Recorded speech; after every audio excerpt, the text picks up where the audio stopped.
தென்மேற்கு பருவமழை தொடங்கப் போகும் அற்புதமான மாதம் இந்த ஜூன் மாதம் ஆகும். வைகாசியும் ஆனியும் இணைந்த மாதம், கோவில்களில் திருவிழாக்கள் நிறைந்த மாதம். அப்பேற்பட்ட இந்த ஜூன் மாதத்தில் நடக்க இருக்கும் ஒரு சில கிரகங்களின் பெயர்ச்சிகள் மிக மிக முக்கியமானவையாக கருதப்படுகின்றன. ஒரே சமயத்தில் பல கிரகங்கள் அதிக பலம் பெற்று ஆட்சியாக அமரும் அமைப்பு இந்த ஜூன் மாத கிரக பெயர்ச்சியில் ஏற்படுகிறது. இந்த ஆண்டு ஜூன் மாதம் நடக்கும் பெயர்ச்சிகளில் மிக மிக முக்கியமான ஒன்று செவ்வாய் பெயர்ச்சியாகும். சில மாதங்களாகவே பகை கிரகங்களுடன் சஞ்சரித்து வந்த செவ்வாய் பகவான் தற்போது தன்னுடைய சொந்த வீட்டில் ஆட்சி பலம் பெற்று சஞ்சரிக்கப் போகிறார். ராகுவிடம் இருந்து விலகி தனித்து பயணம் செய்வது பல ராசிகளுக்கு யோகம் கொடுக்கும். ஜூன் 1ஆம் தேதியே செவ்வாய் பகவான் மேச ராசிக்கு இடப்பெயர்ச்சி ஆகின்றார். சுக்கிர பகவான் ஜூன் மாதம் 12ஆம் தேதி மிதுன ராசிக்கு இடப்பெயர்ச்சி அடைகிறார். இது லட்சுமி நாராயண யோகத்தை ஏற்படுத்தும். சூரிய பகவான் ஜூன் 15ஆம் தேதி மிதுன ராசிக்கு பெயர்ச்சியாகிறார். இது ஆனி மாத பிறப்பை குறிக்கும். மிதுன ராசியில் பெயர்ச்சியடையும் புதன் பகவானால் 3 ராஜயோகங்கள் உண்டாகும். சனி பகவான் மாத இறுதியில், அதாவது ஜூன் மாதம் 30ஆம் தேதி வக்கர பெயர்ச்சி அடைகிறார். சனியின் பார்வையில் செவ்வாய், சனி மற்றும் செவ்வாய் ஆட்சி பலம் போன்றவைகளால் சில நெருக்கடிகளை உண்டாக்கும். குரு பகவானின் சுப பார்வை கன்னி ராசியில் இருக்கும் கேது பகவானின் மீது படுவதால் ஒவ்வொரு ராசிக்கும் குறிப்பிடத்தக்க மாற்றங்கள் ஏற்படும். இந்த கிரக பெயர்ச்சிகளின் காரணமாக மிதுன ராசியில் புதாதித்ய யோகம், சுக்கிராதித்ய யோகம், கஜலட்சுமி ராஜயோகமும் உருவாகிறது. இதன் காரணமாக சில ராசிக்காரர்களுக்கு அதிர்ஷ்டமும் பணவரவும் பதவி உயர்வும் தன வரவும் கிடைக்க வாய்ப்புள்ளது. இனி உங்கள் ராசிக்கான பலன் என்ன என்பதனை பற்றியும், அசுப பலன் ஏற்படுமாயின் ராசிக்காரர்கள் வழிபட வேண்டிய தெய்வம், மேற்கொள்ள வேண்டிய பரிகாரம் என்ன என்பதனை பற்றியும் காண்போம். விருச்சிக ராசி அன்பர்களே, உங்கள் ராசிநாதன் 6ஆம் இடத்தில் இருக்கிறார். ருண ரோக சத்ருஸ்தானத்தில் செவ்வாய் பகவான் இருப்பதனால் எதிரிகளின் தொல்லை இருக்காது. நினைத்த காரியங்கள் ஈடேறும். 4ஆம் இடத்தில் இருக்கும் சனி சிறு சிறு தொல்லைகளை கொடுப்பார். உடல் நலனில் சிறு உபாதைகளை கொடுப்பார். பெரிய அளவில் பாதிப்பு இருக்காது. வாகனம் வாங்கும் யோகம் உண்டு. புதிய வாகனம் வாங்குவதை தவிர்த்து உபயோகப்படுத்திய வாகனத்தை வாங்குவது சிறந்தது. அதேபோல் வீடு கட்டுவதை விட கட்டிய வீட்டை வாங்குவதும் சிறப்பானது. 5ஆம் இடத்தில் இருக்கும் ராகு வெளியூர் வெளிநாடு பயணங்களையும் அதனால் ஆதாயத்தையும் கொடுப்பார். உங்கள் குழந்தைகளை வெளியூர் அல்லது வெளிநாடு அனுப்பி படிக்க வைப்பீர்கள். குழந்தைகளால் மகிழ்ச்சி உண்டாகும். 7ஆம் இடத்தில் இருக்கும் குரு திருமணத்திற்கு வழிவகை செய்வார். திருமண வாய்ப்பு தேடி வரும். நல்ல வரன் அமையும். கூட்டு தொழில் செய்வோருக்கு சிறப்பாக இருக்கும். லாபம் இரட்டிப்பாக கிடைக்கும். கணவன் மனைவிக்கு இடையே கருத்து வேறுபாடுகள் நீங்கும். குழப்பம் இருக்காது. சந்தோஷம் நிலவும்.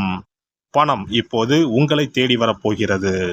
சம்பாதிக்கக்கூடிய மாதமாக இந்த ஜூன் மாதம் அமைகிறது. இந்த மாதத்தை விருச்சிக ராசிக்காரர்களுக்கு பொற்காலம் என்றே கூறலாம். இம்மாதம் சுக்கிர பெயர்ச்சிக்கு பிறகு நன்மையே அதிகம் இருக்கும். திருமண தடங்களுக்கு வாய்ப்பு இருந்தாலும் குரு பகவான் அதனை சரி செய்வார்.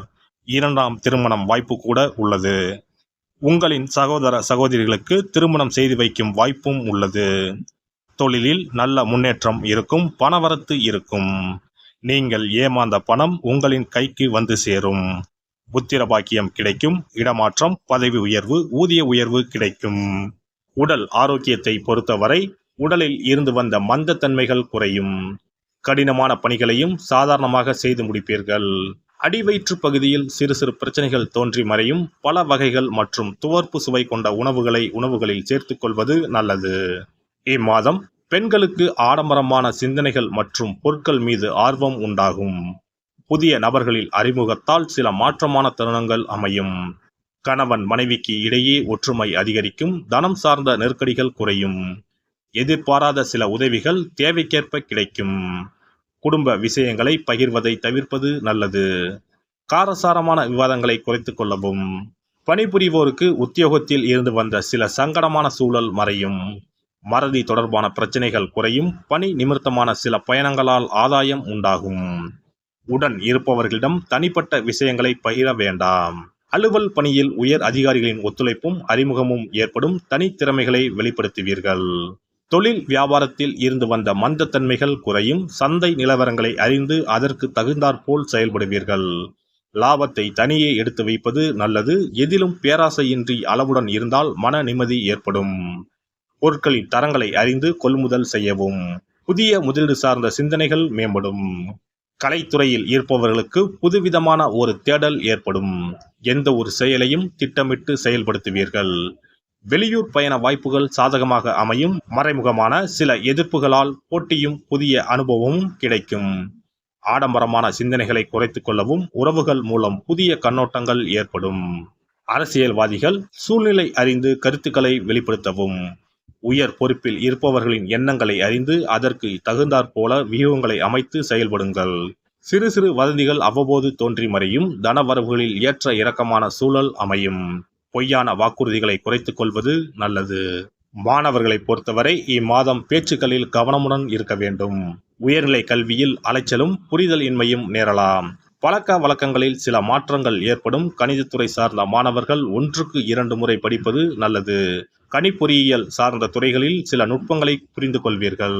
மேலும் இம்மாதம் சிறப்பாக அமைய புதன்கிழமை தோறும் நல்லெண்ணெய் தீபம் ஏற்றி பெருமாளை வழிபாடு செய்து வர தொழில் சார்ந்த தடைகள் விலகும். சேமிப்புகள் அதிகரிக்கும்.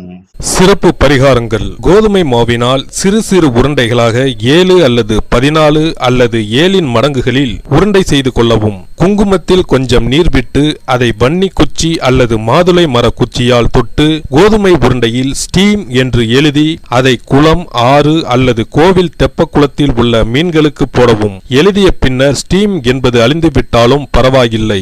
இவ்வாறு வெள்ளிக்கிழமை அல்லது ஞாயிற்றுக்கிழமைகளில் செய்து வர லட்சுமியின் அருள் உண்டாகி பணத்தட்டுப்பாடு நீங்கி செல்வம் சேர தொடங்கும். வெண்கடுகு சிறிது, 2 வத்தல் மிளகாய், 3 கல் உப்பு, பச்சை கற்பூரம் 3 இவை அனைத்தும் சேர்த்து வெள்ளை துணியில் போட்டு பின்பு அதை முடிந்து நல்லெண்ணெயில் நனைத்து வீட்டின் முன்பு இரவு 10 மணிக்கு மேல் எரிக்க ஏவல், பில்லி சூனியம் விலகும். தூங்கும் போது யாரோ அமுக்குவது போன்று இருப்பது, சிறுவர்கள் பயத்தில் சிறுநீர் கழிப்பது போன்ற தொந்தரவுகள் இருந்தால் படிகார கற்களை தூங்கும் அறையில் அல்லது தலையணைக்கு கீழே வைக்க வேண்டும். தோல்வி, அவமானம், எதிர்ப்புகள் ஆகியவற்றை சமாளிக்கும் மன வலிமையை அதிகரிக்க வாராகி அம்மனை மனதார வழிபட்டால் நிச்சயம் நல்ல பலன் கிடைக்கும். முடியவே முடியாது என்று நினைத்துக் கொண்டிருக்கும் காரியத்தை கூட உடனே முடித்து காட்டும் வல்லமை படைத்தவள் வாராகி அம்மன். இந்த வாராகி அம்மனுக்கு 8 சனிக்கிழமையில் சுத்தமான மண் அகல் விளக்கு ஒன்றை எடுத்து அதில் நல்லெண்ணெய் ஊற்றிக்கொள்ள வேண்டும். ஒரு கருநீல துணியை கட்டமாக வெட்டி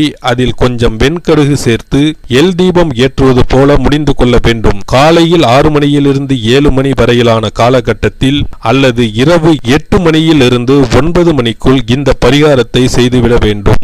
எல்லாம் வல்ல இறையருளால் நீங்களும் உங்கள் அன்பு குடும்பமும் உடல் நலம், நீலாயுள், நிறை செல்வம், உயர் புகழ், மெய்ஞானம் ஓங்கி வாழ்க வளமுடன்.